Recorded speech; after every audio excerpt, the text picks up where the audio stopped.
Badira egun batez borrokatzen diren pertsonak, eta onak dira. Badira urte betez borrokatzen direnak, eta hobeak dira. Badira urte luzez borrokatzen direnak, eta oso onak dira. Baina badira haien bizitza osoan zehar borrokatzen direnak.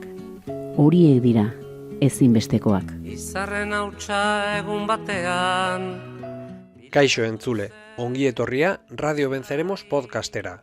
Alberto Matxain naiz eta gaurkoan gerrilari antifrankista batzuri buruz hitz egingo dizut. Saio hau berez aurrekoaren ezinbestekoak atala izan behar zen, baina luzeegia gelditu behar zitzaidanez, saiotik ateratzea erabaki nuen. Eta gerrilari antifrankista batzuri buruz hitz egin behar dizudanez, saio hau makisari buruzko serian sartu dut. Ez badituzu seriaren lehen bi saioak entzun, agian hobe duzu hortik hastea. Gogor kiloturi gaude, gizonak badu inguru. Gerrilla antifrankistan borrokatu zirenek garai oso gogorra bizi izan zuten. Gehienak jatorri humilekoak ziren, asko oso gaztetan lanean hasitakoak. Gehienak gerra zibilean borrokatu, kide asko hiltzen ikusi eta porrota pairatu zuten. Asko atxilotuak izan ziren, eta sekulako torturak jasan zituzten. Asko baldintza penagarrietan espetxeratuak izan ziren. Erbestean, Frantziar autoritateek animaliak bezala tratatu zituzten. Naziek Frantziar estatua okupatu zutenean, bertan zegoen Espainiako alderdi komunistaren zuzendaritzak, Espainiar estatuan jatorria zuten militante komunistak antolatu zituen, eta nazien kontrako erresistentzian paper garrantzitsua jokatu zuten.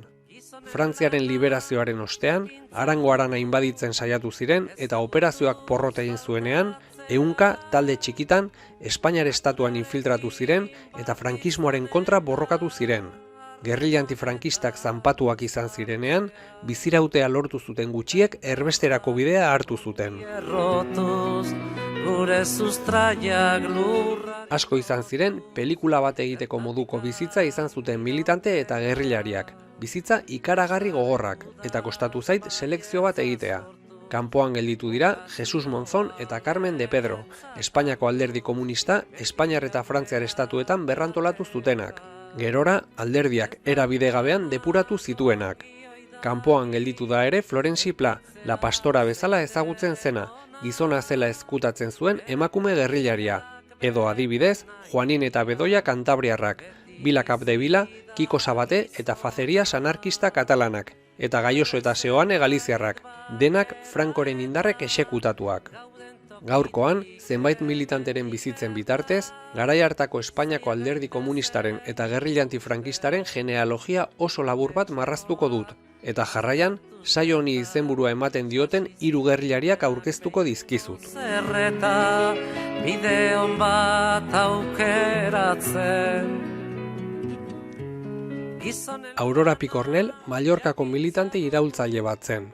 Oso gaztetik, Espainiako alderdi komunistan inplikatu zen. Frankok estatu kolpea eman eta Espainiako gerra zibila hasi zenean, Mallorca frankisten esku gelditu zen. Picornel 1936ko uztailaren 19 atxilotu zuten, eta 6 hilabete beranduago, 24 urte zituela, Irlako beste 4 emakumerekin batera fusilatu zuten. Picornelen bikotea Heriberto Quiñones zen. Quiñones internazional komunistak Espainiar estatura bidalitako militante bat zen. Bere benetako identitatea eta jatorria ez dira ezagunak. Gerra amaitu eta berehala, atxilotu eta gogor torturatu zuten. Espetxeratu zutenean, hain zegoen txikituta hilzorian zegoela pentsatu zutela, baina osatu zen eta ihes egin zuen. Egiztatuko dutena. 1941 gerra galdu eta 2 urte eskasetara, Quiñones Espainiar estatuan alderdiaren egitura berreraikitzen saiatu zen. Baina hasi eta hilabete gutxitara, sarekada handi batean, beste 200 militanterekin batera atxilotu zuten. Tortura saio batean bizkarrezurra hautsi zioten, eta ezin zen ez altxatu, aulki bati lotuta fusilatu zuten.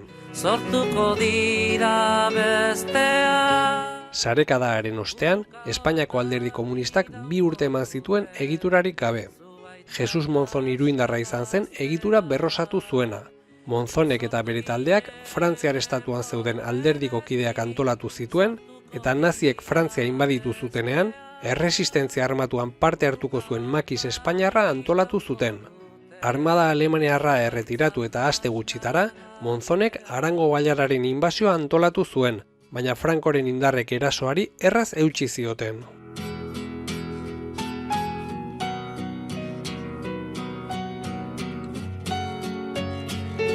Jose Bitini eta Cristino Garziaren bizitzek maila batean paraleloak ematen dute.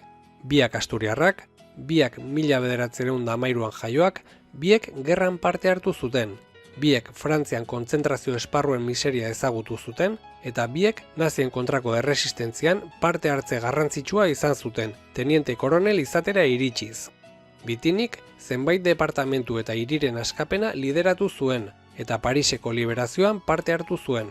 Garziak, besteak beste, 1200 soldadu nazi preso hartu zituen taldearen arduraduna zen. Biek aitortza militar garrantzitsuak jaso zituzten. Arango Aranaren inbasioaren porrotaren ostean, 2 hilabetetara, 1944ko abenduan, alderdiak Bitiniri ordura arteko eginkizunik zailena agindu zion. Madrilera bidali zuen bertan hiri gerrilla bat antolatzera. Hainbat ekintza armatu egin zituzten, baina iritsi eta 3-4 hilabetetara, polizia militarrak Bitini eta bere talde osoa atxilotu zuen. Berehala, gerra kontseilu sumarisimoa egin zieten eta 9 fusilatu zituzten. Bitini Frantziara erresistentziako heroi bat izan da, De Gaulle presidenteak Frankori errukia izan zezan eskatu zion, baina ez zuen eraginik izan. Cristino Garzia, Frantziara Errepublikak gehien omendutako gerrilari espainiarra da. Kaleak eta oroitarriak ditu zenbait hiri eta herritan. Arango Aranaren inbasioan parte hartu zuen, eta ondoren, Bitini eta bere taldea harrapatu zituztenean, alderdiak Madrilera bidali zuen hiri gerrilla berrantolatzera. Garziaren taldea jardun armatua garatzen hasi zen, baina urte bereko urrian atxilotua izan zen. Berari ere, gerra kontseilu sumarisimoa egin zioten, heriotz zigorra ezarri, eta 1946ko otsailean fusilatu zuten, 32 urte zituela. Frantziak muga 2 urte itxita eduki zuen Cristino Garziaren exekuzioaren aurrean protesta gisa.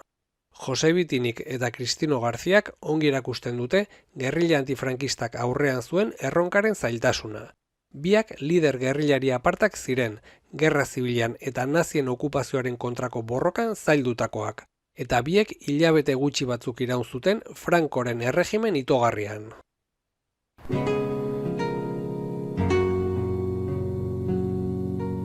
Camaradas, ya se abrieron las puertas, ya se terminó la esclavitud, ya se rompieron las fuertes cadenas que oprimían a la juventud. Jacinto Otxoa Uxuen jaio zen, 1917ko otsailean. Langile familia baten semea, 4 anaietan gazteena zen. UGT eta Juventude Sozialistas Unifikadas erakundeetako kidea, 1936ko uztailaren 18 beltz hartan atxilotu zuten, 19 urte besterik ez zituela. 30 urteko espetxe zigorra ezarri zioten. Ezkabako gotorlekuan, beste 100 presorekin batera, elikadura eta garbiketa baldintza ikaragarrietan bizi izan zen, eta 1938ko maiatzeko ihesaldian parte hartu zuen. Eskapo egin zuten 800 presoetatik soilik 3 lortu zuten muga pasatzea. 207 preso ihesean harrapatu eta bertan hil zituzten, eta 587 atxilotu zituzten, haien artean Jacinto Otxoa. Une hartan 21 urte zituen. Ihesaldian parte hartzeagatik, Otxoari 17 urte, 4 hilabete eta egun bateko espetxe zigorra ezarri zioten. Lehendik zuen 30 urteko espetxe zigorrari batu zitzaiona.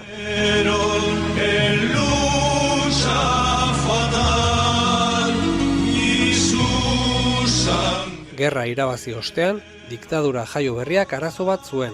Pertsona gehiegi zituen preso espetxetan, eta zigorren berrikuspena agindu zuen. Otxoak zortea izan zuen, eta 1940ko irailean libre gelditu zen, kondenak suspendituta. Lehen espetxealdi hark 4 urte iraun zuen. Libre gelditu zenean, Otxoak 23 urte zituen. Kalean, militante komunistek Espainiako alderdi komunistaren berrantolaketari ekin zioten, eta Otxoa ezagun batzuekin elkartzen hasi zen. baina poliziak eta txibatoek ez zuten atsedenik hartzen, eta porrotaren osteko giro itogarrian, lehen bileretako batean, Takonerako parkean 3. aldiz atxilotu zuten zenbait kiderekin batera. Komisaldegian torturatu ostean espetxeratu zituzten. 1952ko urria zen eta Otsoak ia 25 urte zituen. 30 urteko beste espetxe zigor bat jaso zuen, suspendituta zituen zigor luzeei gehitu zitzaiena. Madrilgo espetxe batean sartu zuten, baina gutxira, Ezkabako gotorlekura leku aldatua izateko aukera sortu zen, eta ihes egin eta muga gurutzatzeko helburuarekin, beste nafar batekin batera aukera aprobetxatu zuen. 1954ko irailean, Jacinto Otsoak eta Felipe Zelaik gotorlekutik ihes egin eta 2 egun beranduago muga zeharkatu zuten. 2 hilabete beranduago, Espainiara alderdi komunistaren agindupean, beste 100 gerrilarirekin batera Nafarroan sartu zen diktaduraren kontra borrokatzera, eta 2. atxilotu zuten. Otsoak 27 urte zituen. Bere egoera oso delikatua zen. Aurreko kondenengatik 78 urteko zigorra akumulatuta zuen. Ezkabatik 2 aldiz ihes egin zuen eta talde gerrilari batekin muga zeharkatu ostean harrapatu zuten. Oso litekeena zen heriotz zigorra jasotzea, baina Elizan kargo garrantzitsu bat zuen anai batek bere alde egin zuen eta Otsoak 30 urteko 3. espetxe zigorra jaso zuen. Sepultaron a los dos hermanos con castigo y hambre sin... 1974ko azaroan, atxilotua izan eta 20 urtetara, Otsoa libre gelditu zen indultu bati esker. 57 urte zituen eta denera 26 urte eta 10 hilabete egin zituen preso. Frankismopean espetxean denbora gehien eman zuen preso politikoa izan zen. 80ko hamarkadan, alderdi komunista utzi eta Partido Comunista de los Pueblos de España alderdian sartu zen. Comisiones Obreras sindikatuko kide izan zen, 1989an 82 urte zituela hil zen arte.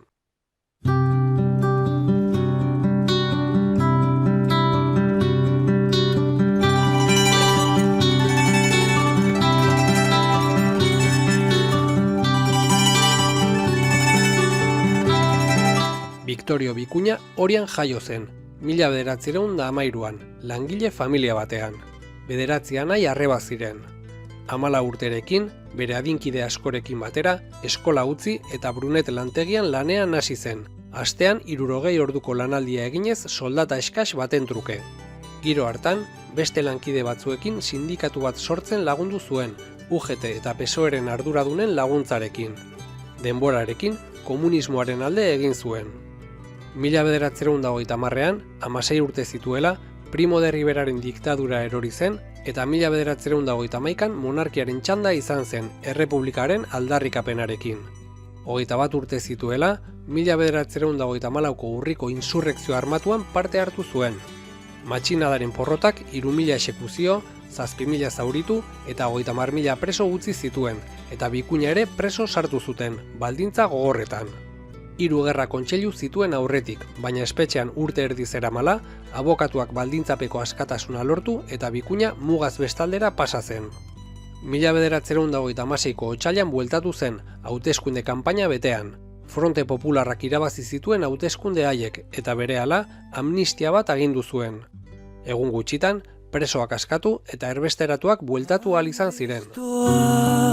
Los bandoleros preguntaban al civil. 1936ko apirilean, Bikuña Logroñora joan zen zerbitzu militarra egitera. Estatu kolpearen egunaren bezperan, ihes egin eta familia baten etxean ezkutatu zen. Egoera hilabeteetan zehar luzatu zen, eta azkenean, familiaren ezaguna zen apaiz abertzale baten bidez falangen sartu zen identitate faltsu batekin. Gerra frontera eraman zutenean, Lemoa inguruan, lerro fasistetatik ihes egin eta lerro abertzaletara pasa zen maniobra arriskutsu batean. Asturiasen, errepublikaren aldeko borrokan azken egunetan parte hartu zuen, eta Frantziara ihes egin zuen leporaino zijoan itsasontzi batean.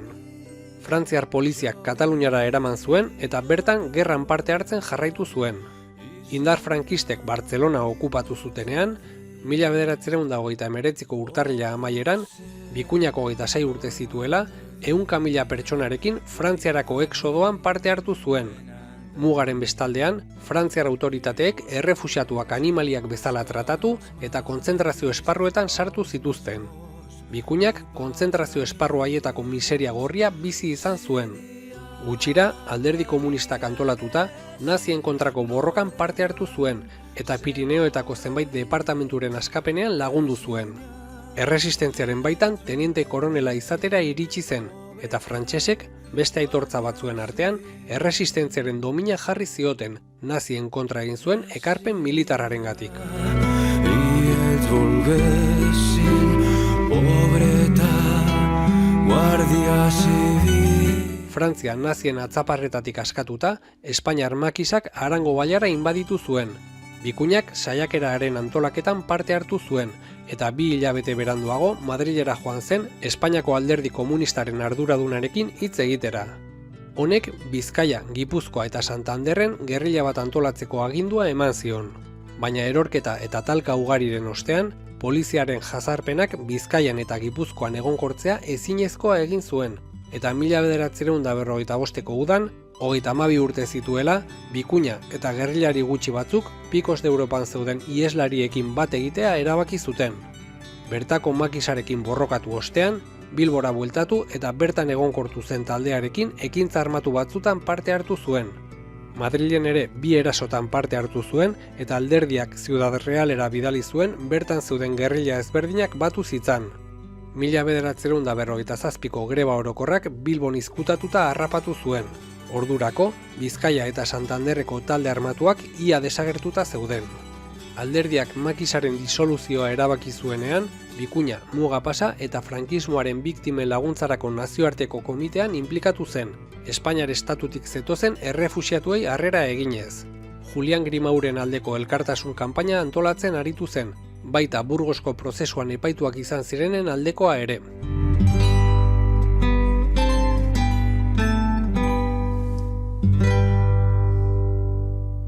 Mila 1976an, 63 urte zituela, ia 40 urte klandestinitatean eta erbestean eman ostean, Euskal Herrira bueltatu zen.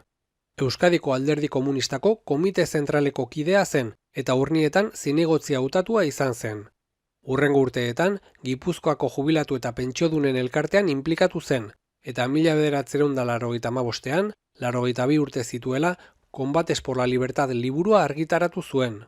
Victorio Bikuña 2001ean hil zen, 88 urterekin.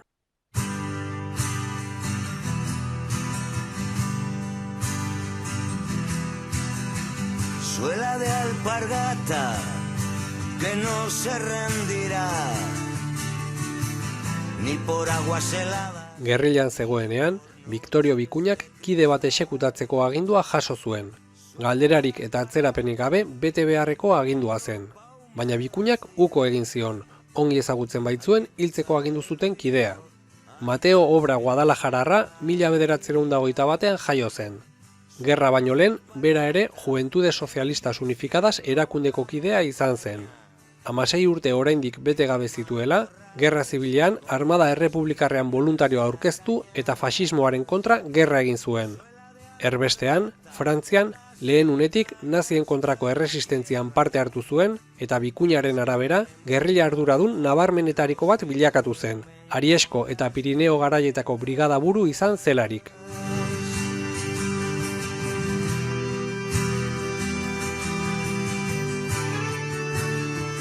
Frantziaren askapenaren ostean, 1944ko azaroan, Arango Aranaren inbasioan muga Nafarroatik pasa zuen, 100 gerrillarirekin batera. Guardia Zibilarekin talka ugari eduki ostean, hil edo harrapatu ez zituzten gerrillari gehientsuak Ipar Euskal Herrira bueltatu zirenean, Mateo Obra, beste bikiderekin batera, Bilbora iritsi ahal izan zen. 1945ean, Bizkaian eta Santanderren gerrillarekin borrokatu zen. Santanderren brigada baten arduraduna izan zen. Con el fusil a la espalda y la mochila preparada. Gerrillari eta brigada buru eredugarria izanagatik ere, alderdiaren zuzendaritzaren konfiantza galdu zuen, berarekin zerikusirik ez zuten kontuengatik. Zuzendaritzak Victorio Bikuñari berari buruz informatzeko eskatu zion. Obra ohartu zenean berekiko mesfidantza zegoela, zer adierazi zion Bikuñari. Veo que el partido desconfía de mí e ignoro qué razones puede tener para ello. Lo poco que yo sé luchar lo he aprendido en el partido. He luchado antes de la guerra en las Juventudes Socialistas Unificadas y en la guerra ingresé en el partido y luché hasta el final de la misma. He luchado en las guerrillas en Francia desde el principio y cuando he pasado la frontera hacia España no he hecho más que luchar. Yo tengo, a partir de este momento, el más grande interés en que el partido vea clara mi conducta y para ello yo doy todas las facilidades de que dispongo. No he estado detenido en ningún momento y esto podéis informaros de los 2 guerrilleros que conmigo llegaron hasta Bilbao, únicos testigos que conocen mi viaje. Mientras el partido no se haya informado de la realidad de mi caso, os pido que me retengáis todo el tiempo que sea necesario. Y si he cometido graves errores o existe la creencia de que soy un traidor, me someto a las decisiones del partido, sean cuales sean. Adierazpen hau Victorio Bikuñak alderdiari bidalitako oharrean jasota dago. Handik denbora batera, gerrilla arduradun lasartearrak erantzuna jaso zuen, obra fusilatu behar zuen. Bikuñak uko egin zion, eta artean obra atxilotu zuten, kide batzuekin banketxe bat atrakatzen ari zela. Bala zaurituta, gogotik torturatu zuten, baina ez zioten informaziorik atera, eta gerora epaitegi militar batek heriotz zigorra ezarri zion. Espetxean, alderdiari fidel mantendu zen, berarekin Jesus Monzon eta bere inguruko kritiko ugari bazeuden ere, eta herrialdeko komiteari ihesaldi plan bat helarazi zion, komitearen ezezkoa jaso zuena. Kide batek esan zionean alderditik kanporatu zutela, obrak erantzun zion gehiago mintzen zuela bere fideltasuna zalantzan jarri izanak, gero eta hurbilago zuen heriotzak baino, eta horixe esan zien ere bere gurasoei fusilatu aurreko azken bisitan. Pena ematen zion bakarra zela alderdiari ezin azaltzea ez zuela zer ikustekorik leporatzen ziotenarekin.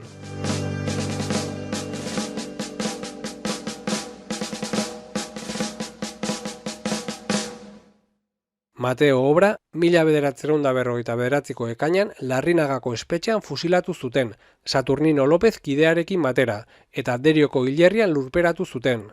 28 urte zituen eta 15 urte zituenetik gerra zibila, erbestea, nazien kontrako erresistentzia eta gerrilla antifrankistaren borroka ezagutu zituen.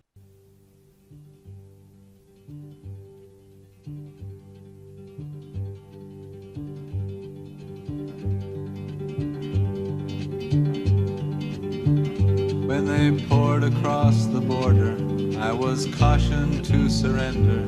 This I could not do. I took my gun. Militante hauek eta oroar garai hartan Europan fasismoari aurre egin zioten guztiek bizitza ikaragarri gogorrak izan zituzten. Ausartak eta eskuzabalak izan ziren eta askok larrutik ordaindu zuten. Ikuspegi antifasista batetik merezi dute gogoratzea. Many friends, and some of them are with me. Bueno, entzule, saio hau amaierara iritsi da. Gogoratu podcast hau Mastodon bidez jarraitu dezakezula eta ahotsak ere bere webgunean argitaratzen duela. Eta noski, podcastak entzuteko aplikazio baten bidez ere jarraitu dezakezu. Gehiago luzatu gabe, ongi izan eta hurren arte.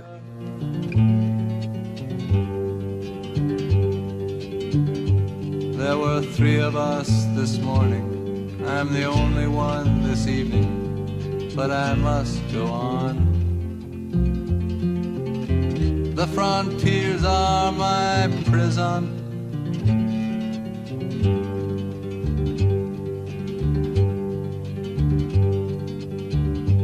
Oh, the wind is blowing. Through the graves the wind is blowing.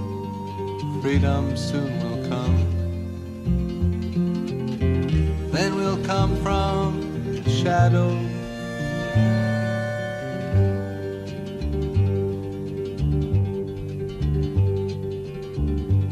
Les amants étaient chez moi, ils me dirent signe-toi, mais je n'ai pas peur.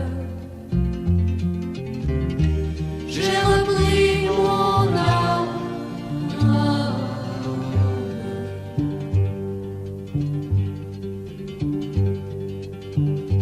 J'ai changé 100 fois de nom, j'ai perdu femme et enfant, mais j'ai tant d'amis. J'ai la France entière.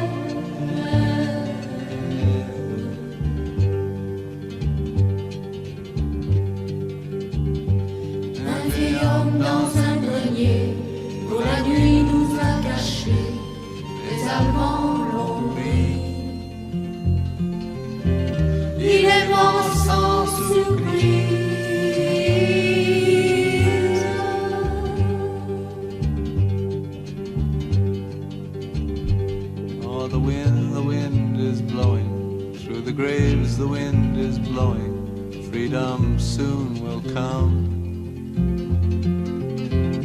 Then we'll come from the shadow.